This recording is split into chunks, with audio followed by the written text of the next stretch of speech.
കോളേജിലെ ടൂറാണ്. മുടി വെട്ടാൻ എത്ര ദിവസം വെയിറ്റ് ചെയ്യുന്നു. മുടി വെട്ടിയിട്ട് കാണാം.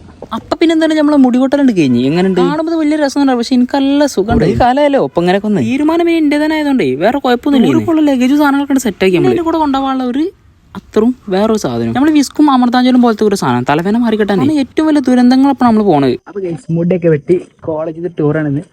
അപ്പോൾ ടൂറ് പോയിട്ട് ബാക്കി അവിടെ നിന്ന് കാണാം. അതുവരെ ഇല്ലാത്തൊരു ഇടിയുമായി ഉണ്ടെന്ന് ഞാൻ പോകണം. ഇല്ലെങ്കിലും അത് അങ്ങനെ തന്നെ നമ്മളെ വണ്ടിയും ചേട്ടയ്ക്ക് പെരക്കടി യാത്രയും പറഞ്ഞാൽ നമ്മൾ ചെക്കന്മാരെ വരെ കണ്ടു. മാസിലാണെങ്കിൽ അവിടെ ഫുൾ പ്രോട്ടീനിലായിരുന്നു. നമ്മള് കൂർഗക്ക് നാട് വിടുകയാണ്. ഇവന്റെ കാര്യം പിന്നെ പറയാം. റേസിംഗിന്റെ കൂടെ കെട്ടിപ്പോ ടൗസർ അടിച്ചു ഓനെ പണ്ടും കാര്യമല്ലേ, ഫാഷൻ അല്ലേ. പിന്നെ നമുക്ക് ഉള്ള ബസ്സിന്റെ എത്തി പെരുമാൾ. അതിന്റെ കുറച്ച് കർമ്മ പരിപാടികളൊക്കെ ഉണ്ടായിരുന്നു. നമ്മൾ നേരെ ബസ് കണ്ടു പിന്നെ തുടങ്ങി യാത്ര. അടുത്ത പമ്പൊക്കെ കണ്ട് നിർത്തുമാർക്കൊക്കെ വെള്ളം കുടിച്ചാനും വെള്ളം വിടാനും ഉണ്ടായിരുന്നു. അതിന്റെ അടുക്കുള്ള ഒരു കുതിര വിടലാണ് ഈ കാണുന്നത്. നമുക്ക് പിന്നെ ഇങ്ങനെയുള്ള പ്രത്യേക ദിനങ്ങൾ നമ്മളെ ഉറക്കുണ്ടാവില്ലല്ലോ. ഡ്രൈവറിന്റെ ക്യാബിനിൽ ഉറക്കം തൂങ്ങിക്കൊണ്ടിരുന്നു. അതിന്റെ ഒരു സുഖം വേറെ തന്നെ. അവിടെ ഇങ്ങനെ ഉറക്കം വെച്ചിരിക്കാൻ വേറെ തന്നെ രസം. ഞാൻ മാത്രമല്ല എന്റെ ഇതേ മൈൻഡുള്ള വേറെ രണ്ട് മൊയന്തകളുണ്ട്. പിന്നെ അല്ലെങ്കിലും അങ്ങനെ തന്നെ അല്ലോ. ഇവിടുന്ന് പിന്നെ കുറച്ച് രസമുള്ള പരിപാടികളാണ്. നമ്മളപ്പോ വന്ന അണ്ണമാരൊക്കെ തൂങ്ങിക്കുന്നു.